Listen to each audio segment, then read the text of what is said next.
Okay, so we're all set up here at the ironing board. I'm going to show you how to iron a 3-ply first, and then we're going to look at a 4-ply thickness, because there's a little trick to that 4-ply. So you can see that I have 3 sheets of wax paper here, and I'm just on the ironing board cover.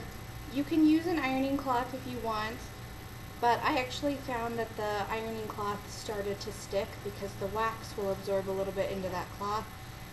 So I prefer to just iron straight on the paper. That's what worked the best for me. But again, if you have a really fancy iron that you want to protect, I would recommend that ironing cloth. Just makes it a little bit more difficult, I think. But the main thing you want to do here is align the sheets of paper. You want to try to get this edge here and this edge here as straight as possible. These 2 edges here on the end, it doesn't matter if they line up, you're actually going to be trimming this portion up anyway.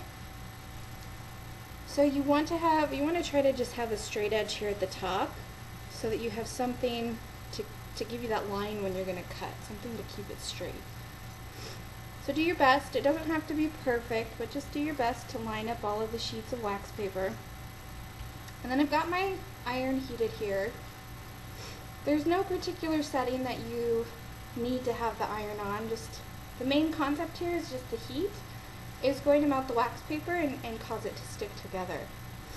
So once you're ready to iron, the key thing you want to keep in mind is you want to move kind of like when you're spray painting. Keep the motion going. You don't want your iron to be sitting on the paper for too long, or it's going to cause problems. It's probably going to ruin your iron if you do that, so keep the iron moving in a swift circular motion. Kind of like Karate Kid, wax on, wax off, right? So here we go. We have everything lined up. We're just going to sweep the sheets of paper, and you'll start to see the paper is going to bubble and the layers are going to melt together.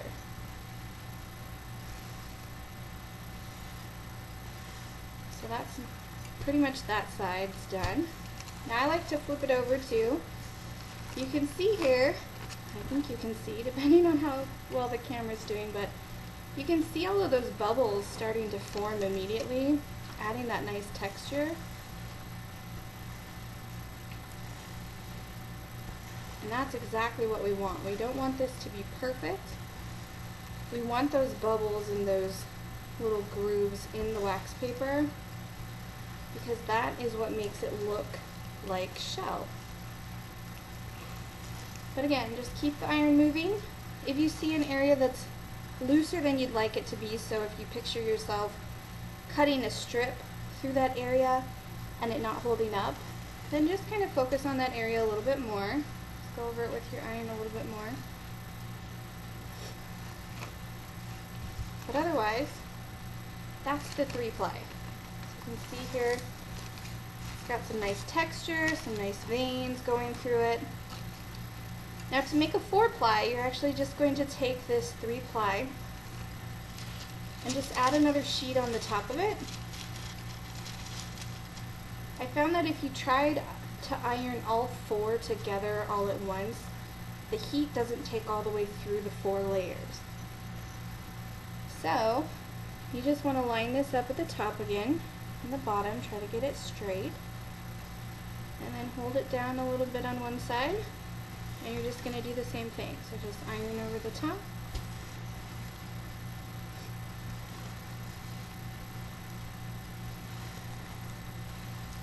And again, you're going to start to see those bubbles and those veins really pick up.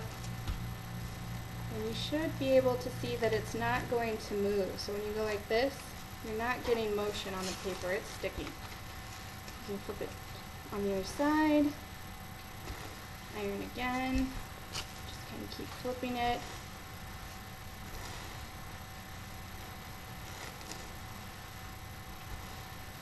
Now one thing too is as this paper cools, it becomes stronger.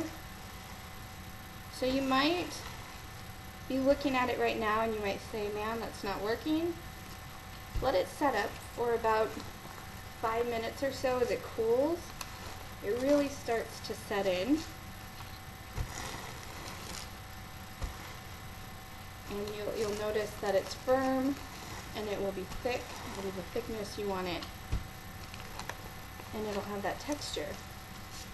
But that's pretty much it, guys. Again, I'm using the Cut Right wax paper from Reynolds. I'm not sure if that matters, but it might. You never know. So once you have this, we're going to move over to the cutting process. This part, honestly, takes the most time, so have some good entertainment, have a good playlist, a good video list, because trust me, you're going to need it. We're moving into the portion that definitely will be the most time consuming.